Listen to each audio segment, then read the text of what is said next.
अगर परमिट मिल रहा है बिना एक्चुअल फायर सेफ्टी के तो यानी कुछ घपले हैं, तो उस ऑफिसर को ढूंढिए, उससे क्वेश्चन करिए और उसको तत्काल हटाइए। क्या कहेंगी मैम आप, इतना बड़ा हादसा हो गया यहाँ पर? जिसने फायर सेफ्टी का परमिट दिया, जिसने वहाँ पे कमर्शियल एक्टिविटी कंडक्ट करने का परमिट दिया, उस ऑफिसर को ढूंढिए, उससे पूछिए उसने किस बेसिस पे परमिट दिया और उसका रेजिग्नेशन मांगिए। जब तक ऐसे सोल्यूशंस नहीं लिए जाएंगे तब तक कोई चेंज नहीं आएगा।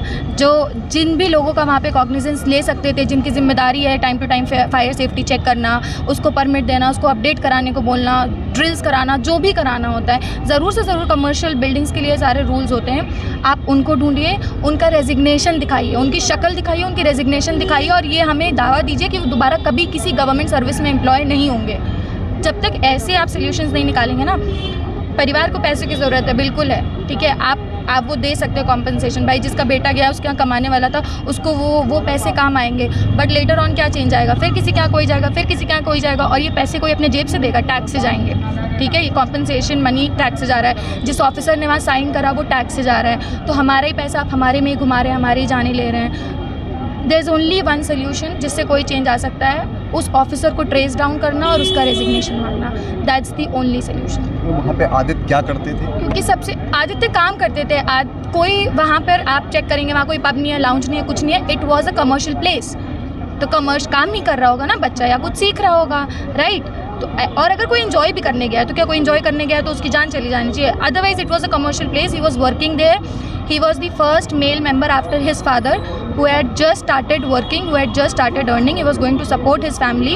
और वहीं पर उसने सीखा, वहीं पर फिर वो काम करने लगा, 1-1.5 महीने से शायद जितनी मुझे जानकारी है उसने पैसे कमाना शुरू करे थे, and this is what has happened. तो मॉनेटरी कॉम्पनसेशन फैमिली के लिए बहुत अच्छा है, बट एज पब्लिक हम क्या चाहेंगे, उन लोगों को बहुत ईजी होता है आप सिर्फ सरकार को बोल दे ये गवर्नमेंट काम नहीं करिए, गवर्नमेंट काम नहीं करिए, कोई भी आप सरकार बदल देंगे लेकिन जो ऑफिसर है क्या आप उनको बदल पाएंगे? नहीं ना, वो तो एम्प्लॉय हो गए हैं, जो भी सरकार आएगी ऑफिसर्स तो वही रहेंगे, करप्ट तो वही हैं, है ना।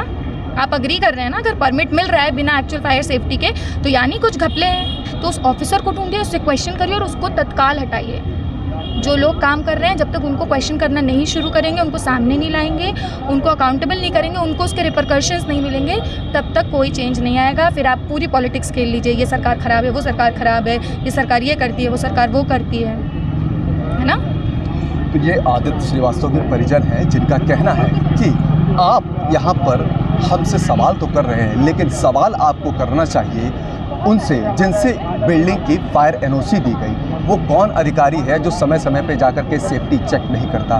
वो कौन लोग हैं जो मानकों को दरकिनार करके इस बिल्डिंग को बनाने की जो पूरी प्रक्रिया है उसको एनओसी देता है? तो तमाम जो चीज़ें हैं उन सब चीज़ों को लेकर के ये परिजन है, बताया जा रहा है कि ये आदित्य श्रीवास्तव जो मृतक हैं उनकी कज़न बहन है, जिन्होंने सवाल किया, सरकार से किया, प्रशासन से किया, सरकार आती है जाती है लेकिन अधिकारी वही रहते हैं। तो जब तक सख्त कार्रवाई नहीं होगी, उनकी नौकरी जाए, उनको बर्खास्त किया जाए और इसके साथ ही ऐसी सज़ा दी जाए कि वो मिसाल बने और आगे चल के कोई ऐसी जान या त्रासदी ना हो जिससे घर में कमाने वाला जो बच्चा है वो उसको डेथ हो जाए, और इसके साथ ही एक कार्रवाई ऐसी भी करे जो पूरे समाज के लिए मिसाल बने। मनोज पांडे, लखनऊ न्यूज़ 24।